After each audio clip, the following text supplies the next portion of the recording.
സത്യമെന്നോർത്ത് ആരും അറിയാതെ കുഞ്ഞിക്കാൽ അയ്യല്ലോ കാവിലെത്തി പൂജ കഴിഞ്ഞു നടയടച്ചു അയ്യല്ലോ കാവിലെ തിരുമേനി പടച്ചോറുമായി പുറത്തിറങ്ങി നടവഴി താണ്ടുമ്പോൾ കുഞ്ഞിനെ കൊന്നു കുഞ്ഞിക്കാളി വിശക്കുന്നു തമ്പ്ര കാളിക്ക് മാമുണ്ണ തായോ കാളിക്ക്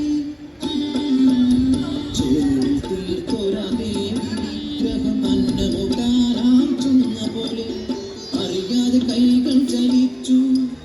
പടച്ചോറ് ഉരുട്ടി ഊട്ടി കാണിയെ മതിവരോളം തിരുമേനി കാണുതാത്ത കണ്ണുകൾ ആ കാഴ്ച കണ്ടു അടിയാള പെണ്ണെ പടച്ചോറ് തിന്നു തിരുമേനി അവളെ കൈകൊണ്ടൂട്ടി കാറ്റിനുണ്ടോ ഇതുപോലെ വേഗം അതുപോലെ പരന്നു വാർത്ത നാട്ടിൽ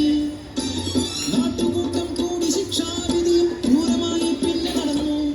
അടിയാള പെണ്ണിനെ കൂട്ടിയ പുണ്യത്തെ ഭ്രഷ്ട് കൽപ്പിച്ച് ഊര് വിലക്കി പടച്ചോറ് തിന്നൊരാവായി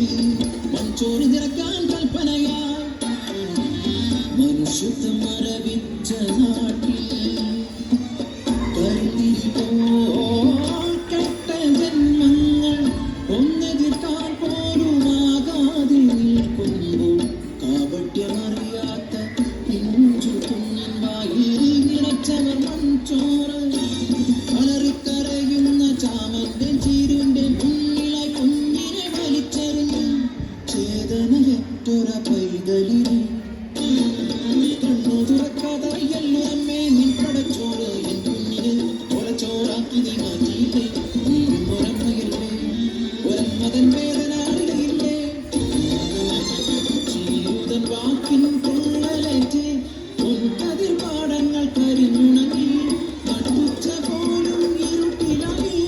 പരിഭ്രാന്തനായി മേലാളരും പ്രായശ്ചിത്തം ചൊല്ലി മാപ്പിരന്നു ദേവിതൻ തിരുനടമേവിനായി കുഞ്ഞിക്കാളിക്ക് പീഠമേകി അടിയാത്തി കല്ലെന്നു പേരു